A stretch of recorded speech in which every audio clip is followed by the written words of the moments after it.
To fit your PlasmaFlow X, start in a seated position on a couch or bed with your legs extended. This makes it easier to apply the PlasmaFlow X device correctly and comfortably. In your box, you'll find 2 PlasmaFlow devices, one for each leg and a charger.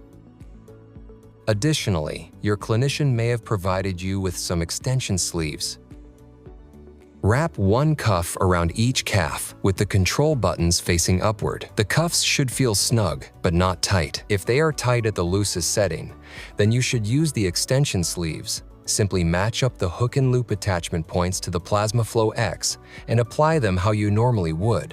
The bladder is located next to the controller by the M2 button. make sure the bladder inside the cuff is positioned directly over your calf muscle. This ensures the best therapeutic effect. Press and hold the power button for 3 seconds to turn on the device.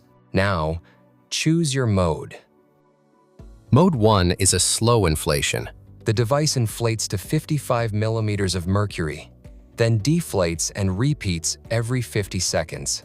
This mode is the default setting, and you will see M1 displayed on the corner of the screen.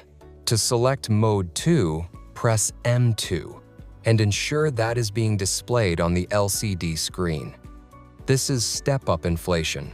The device will gradually inflate in 10 millimeters of mercury increments until it reaches 55 millimeters of mercury, then gently deflates.